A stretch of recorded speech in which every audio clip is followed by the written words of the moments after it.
One Flew Over the Cuckoo's Nest is a film directed by Milos Forman. It is based on a novel after the same name written by Ken Kesey. We will be examining how the plot, cinematography, editing, sound, and mise en scène of One Flew Over the Cuckoo's Nest help address and convey these issues.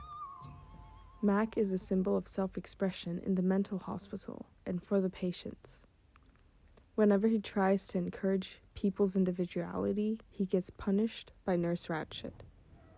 The conflict between Nurse Ratched and Mac resembles the conflict between hippies and the mainstream American lifestyle. The hippie movement happened from the 1960s to the 1970s. The movement was triggered by the involvement of the US during the Vietnam War. They fight for peace and reject rules because they find society becoming more materialistic and repressive. By showing Mac's constant protest and Nurse Ratched's excessive ill-treatment, we see from a smaller scale an individual cannot battle with the system and expect a good outcome.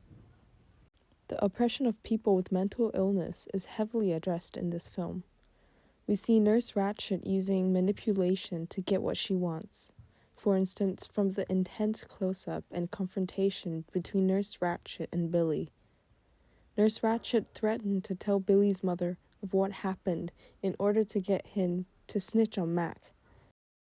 The camera movement shifts between the close-ups of Billy and Nurse Ratched and the group of patients, symbolizing Billy's dilemma between the fear of Nurse Ratched and his mother and his individuality. Nurse Ratched oppressed Billy by using his weakness because he has shown a sense of individuality, which was seen as profanity.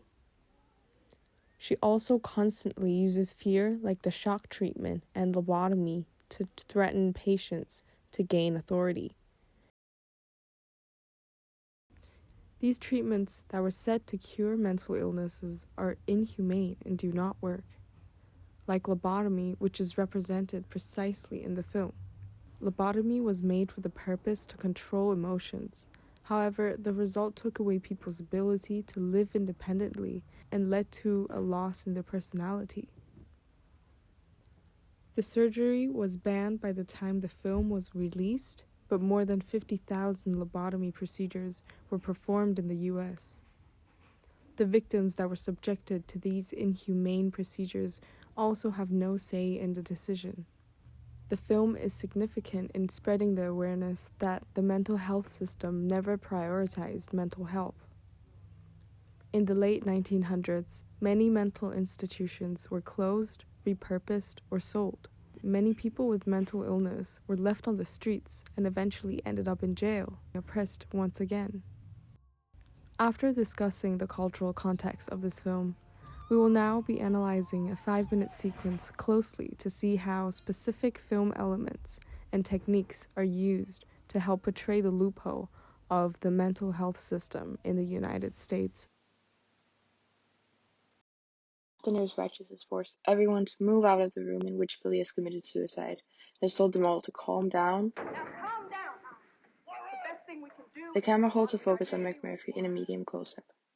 Centralized in the frame, and with his staggered white clothing, Murphy stands out amongst the rest of the patients, and the viewer becomes hyper-aware of his facial expressions and thereby his inner monologue.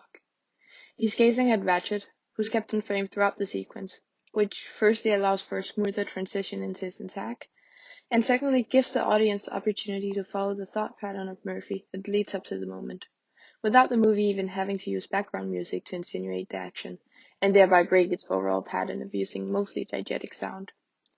Once Murphy reaches out to strangle Ratched, the camera movement becomes much more unstable.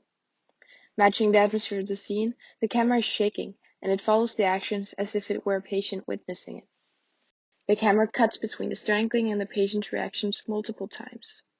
This change in action and shot size, as the shots of the patients are much more zoomed in, once again helps provoke a feeling of chaos.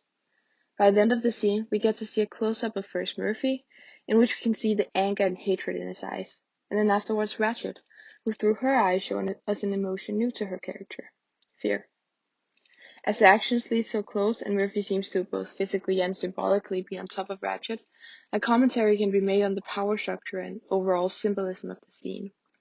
Throughout the movie, it can be seen that there's a tendency for Nurse Ratched to be placed in frame in such a way that she appears to look down on all her patients, including McMurphy. This placement visualizes the power structure of the hospital and the power she holds over her patients. But when Murphy strangles Ratched and forces her to be placed underneath him, he shows how the hope he has provided the patients has messed with who's in control and given him power over Ratched. Beautiful symbolism can also be found in how the fight between the two can be said to show the fight between systematic oppression and freedom, with the hope the character of Murphy represents temporarily winning over the cruelty of the mental health system. Another symbolism of the scene can be found in how it serves as the climax between the seemingly ongoing fight between the sexes that can be found in the movie. This scene is a prime example of how this movie, as Roger Ebert puts it in his review, is profoundly fearful of women. It can be said that Nurse Ratched embodies society's fear of women in power with her extreme dutiful momism and prim dominance. And so, when Murphy takes Ratched down, it is somewhat implied that women can't work as authority figures. After the strangling incident, we see Dale playing cards with Martini, Charlie, and Max. They all play calmly by the rules which McMurphy has taught them. 4 to tapes, and a 6, and a 9, and a 10 to the dealer. We then see Jim Seafield walk into the psych ward after having a dentist appointment.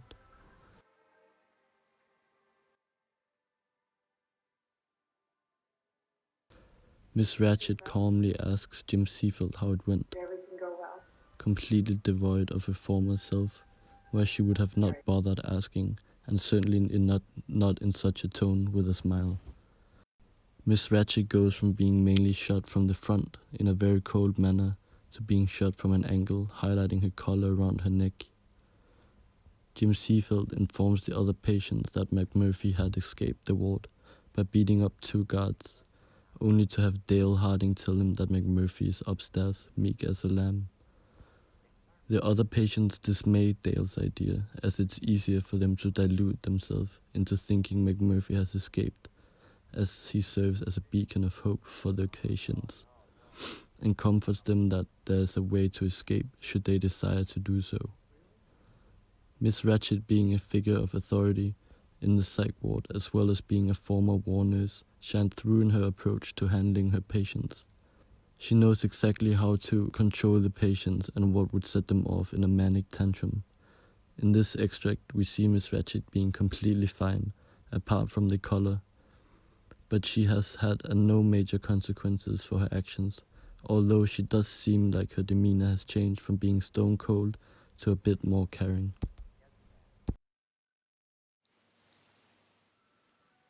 McMurphy is out.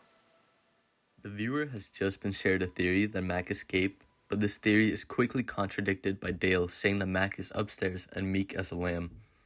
When the guys are discussing Mac's whereabouts, the camera switches to a close-up of Chief showing that he is secretly listening. This close-up expresses Chief's concerns that Mac has escaped without him, as they priorly agreed to escape together. Time goes by, and we're now in the night when everyone is sleeping. The dark setting already suggests an unfortunate outcome. We see Chief pondering about what happened with Mac, and if he really did escape without him. The silence is then broken by the door opening and footsteps approaching the sleeping corridor. The close-up of Chief's face describes his eagerness to see Mac and get out of the hospital, but it's also a face of worry and doubt. This builds suspense as the viewer doesn't know what happened to Mac and that we're about to find out. The guards have to assist Mac into his bed as he is incapable of doing so himself. Chief assumes that Mac is just pretending so they can cleverly make an unexpected escape. As the guards leave, Chief gets up and puts his clothes on, walks over to Mac thinking that Mac came back for him, that they're going to escape together. Chief looks down on Mac and excitedly talks about how they're going to make it. The close-up of Chief's face shows how his smile slowly turns to a frown when Mac doesn't respond. Chief notices the scars on Mac's head and knows that Mac will not be able to escape. Chief refuses to leave Mac in the terrible condition he is in. He hugs Mac and tells him, "You're coming with me." Without Mac giving Chief the confidence to talk and break free from the war's toxic environment, Chief would still be sweeping the floors of the hospital acting deaf. Chief knows that someone like Mac, who's full of life, would never want to live after being lobotomized. He gently lies Mac back down, and a quiet, sad melody starts playing.